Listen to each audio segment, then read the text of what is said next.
जय गुरु जी। शुक्राना गुरु जी, अनंतम अनंतम शुक्राना। गुरु जी के चरण कमलों में कोटि कोटि नमन प्रणाम वंदन सभी संगत परिवार को। जय गुरु जी।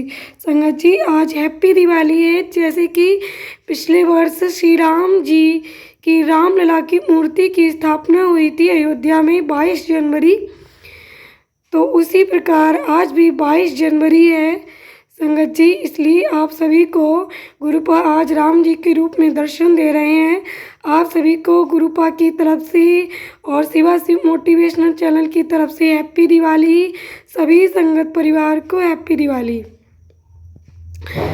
सभी संगत परिवार सदा स्वस्थ रहें, खुश रहें और इस दिवाली की ढेर सारी शुभकामनाएं और गुरु जी की अपार ब्लेसिंग सभी संगत परिवार पर यूं ही बरसती रहे। संगत जी, आज का शिव महापुराण कथा का अध्याय प्रारंभ होने जा रहा है। आप सभी बड़े ही प्रेम पूर्वक, बड़े ही भक्ति भाव से इस शिव महापुराण कथा का श्रवण कीजिए। ओम गुरुर्ब्रह्मा गुरुर्विष्णु गुरुर्देवो महेश्वरा गुरुर्साक्षात् परब्रह्म तस्मै श्री गुरुवे नमः। तस्मै श्री गुरुवे नमः। ओम नमः शिवाय। शिव जी सदा सहाय। ओम नमः शिवाय। गुरु जी सदा सहाय। संगत जी, आज के दिन इस महापुराण की कथा को बिल्कुल भी मिस मत कीजिए, क्योंकि आज बहुत बड़ा दिन है।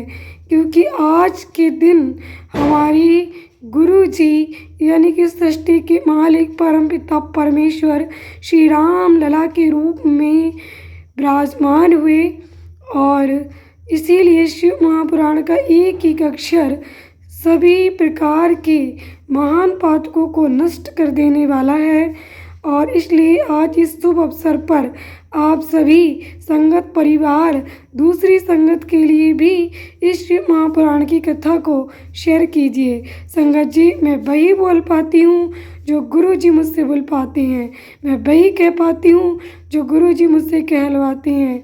संगत जी, मेरी आवाज़ पे मत जाइए, मेरी बातों पे मत जाइए, पर गुरु जी के कहे हुए वचनों पर चलिए। इस महापुराण की कथा को श्रवण कीजिए और शेयर कीजिए। सती का योगाग्नि से अपने शरीर को भस्म कर देना।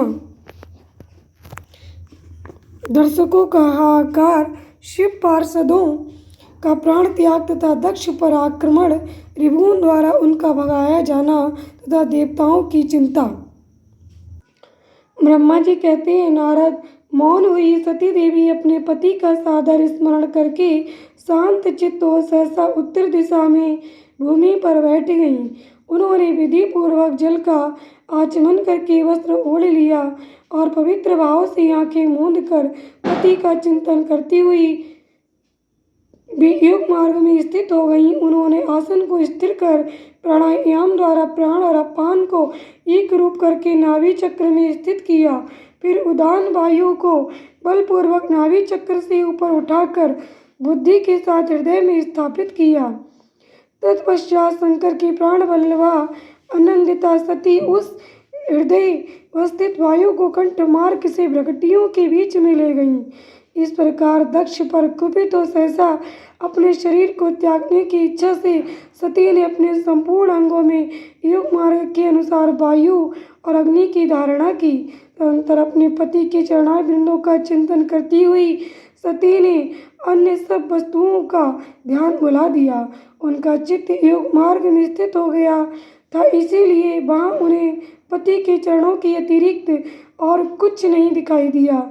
मुनिश्रेष्ठ सती का निष्पाप शरीर तत्काल गिरा और उनकी इच्छा के अनुसार योगाग्नि से जलकर उसी क्षण भस्म हो गया।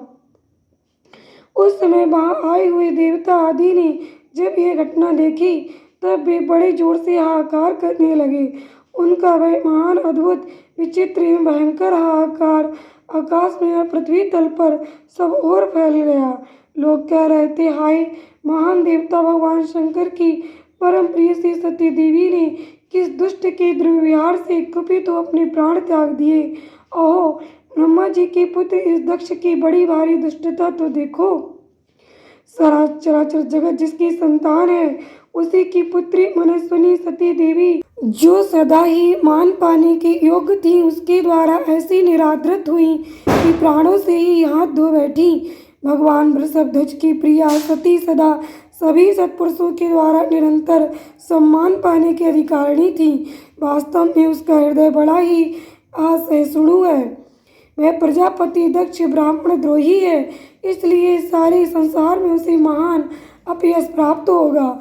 उसकी अपनी ही पुत्री उसी के अपराध से जब प्राण त्याग करने को उद्यत हो गई, तब भी उस महान नरक भोगी शंकर द्रोही ने उसे रोका तक नहीं।